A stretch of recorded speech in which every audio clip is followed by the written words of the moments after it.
My then agent, whose name escapes me at the moment, called up and said, Irwin Allen is doing a series called Lost in Space at 20th Century Fox, and he wants to see you. Well, I had never heard of Irwin Allen, actually. Of course, I had heard of 20th Century Fox. I began my Hollywood career at the television career at 20th Century Fox in The Third Man, which was my first series. So I went to see him. I knew it was 4 p.m. of an afternoon, and I was ushered into the presence, and there he was, behind a huge desk, surrounded by a group of his retainers, also known as yes men in the industry. And it was very strange. It was the wildest way to get a job that I'd ever experienced. He said, "Do you want to be in the series?"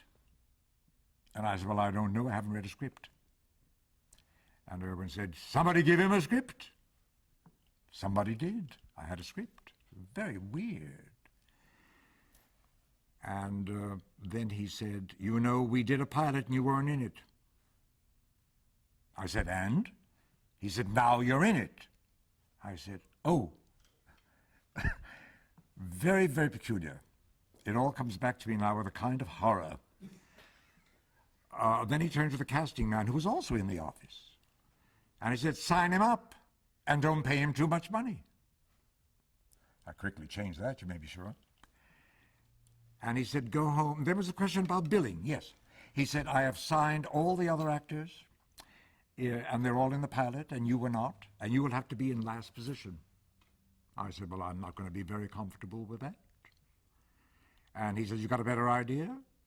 I said, "I don't know offhand." He said, "Well, go home and think about it, and call me up. Let me know. That's all." I staggered out of the office, and I read the script, and I remember I liked it. I thought, there's a big potential in Old Smith. He was written as a deep-dyed, snarling villain, and he bored the out of me, because there is no longevity in deep-dyed, snarling villainy. And already I started to plan what I was going to do about that.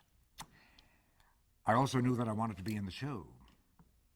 A series means you get paid every week. That's very, very important. And I've had many series in my life, and that's been very good. And so I thought about the billing situation, and I called a dear friend of mine who was head of casting at NBC, and I said, "In your experience, have you ever given a running member of a television cast special guest star billing?" He said, "Of course not. It's never been done." I said, "That's all I need to know." And I called Irwin and I said, "I've solved your billing problem." And he screamed, "Wow!" And I said, "I will accept last position. Special guest star every week." Well, he screamed and howled, and it was just awful. It went on and on and on. And when it was all finished, he said, "All right." And that was that. And then we went to work.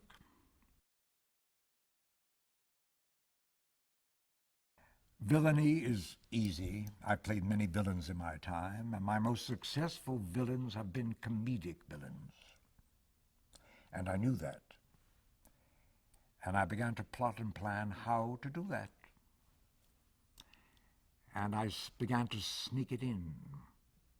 And Tony Wilson, the story editor, knew what I was up to and talked to Irwin, and I must say, Irwin not only allowed me to do that, but one day said, "Do more." And I did. And the rest, as we say, is history. I loved that character. I created him from nothing. He was not on the page. On the page was the deep-dyed, snarling villain who was a great bore to me. And the other man that finally evolved was very close to my heart. And of all the many myriad characters that I have played in my life, he surely is the favorite. He is. I've been called many things in print about the character. All of it makes me yawn because it's all boring. I was highly paid to have the best time of my life. And so much for that. How much of me isn't I suppose some of us is in everything we do. I mean, it was my voice, my body, my look, playing Dr. Zachary Smith. I like to feel that I would never in a million years have done what he did in life. Maybe. You never know. However, I found him adorable. I did. Still do. Really. So I suppose there's a little of me in him, as there is a little of all of us in everything we do.